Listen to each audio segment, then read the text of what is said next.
Hey, it's Bob. Welcome to Happy Acres Homestead. Today we are grinding flour for bread.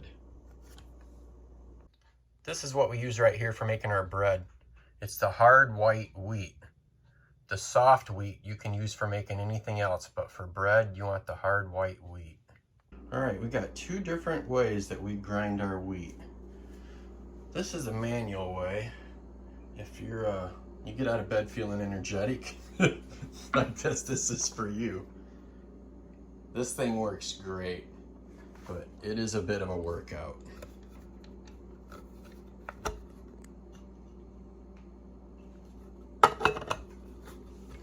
And the way that we prefer to do it is with a KitchenAid. This thing works great. Get some of this here poured in the top.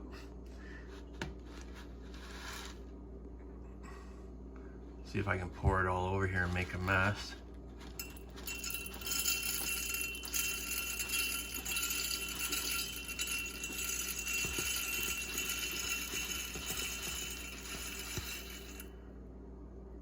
Got that poured into the hopper. And the setting here, this is coarse. You'd spin this pointer, this raised edge here, all the way around to coarse. And if it's too coarse, you keep backing it off a notch. This setting here is for the finest. And that's where we like to grind our flour for bread. And then you just simply kick the mixer on 10, and it's gonna get loud.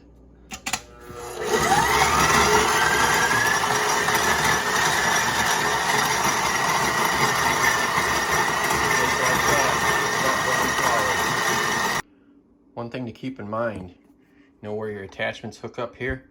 That's going to keep spinning around. You do not want to bang this into it. I like to hold this right up here myself. You get a little bit of a draft, and that flour coming out of there is pretty fine, and it wants to miss the bowl. Another thing that I've done too is just put maybe a Rubbermaid container or something underneath there to hold this up in the air just a little bit.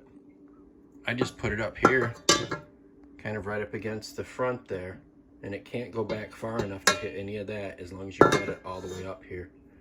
You can just hold it up there till it fills up. And I usually run through a whole hopper, and you can touch the top of the motor and it's feeling quite warm. So after one hopper, I'll stop for about 10 minutes and let that cool down. All right, ready to go for another round.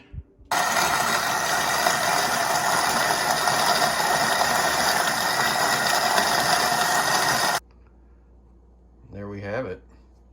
Nice, finely ground flour. I don't know if you can see that texture, but that come out great. That's gonna make some good bread. And here we go. About 4 hoppers full, and we got quite the bag of flour. Check out how fresh these seeds are. They started sprouting one day after putting them in this container and adding just a little bit of water. And believe it or not, it was tap water. This is, I believe, like day 3 now, and they've dried out. But we just wanted to see how quick they would sprout. And they sprouted, like I said, in one day. Thanks a lot for watching. We'll leave a link down below for the flour and for the grinder.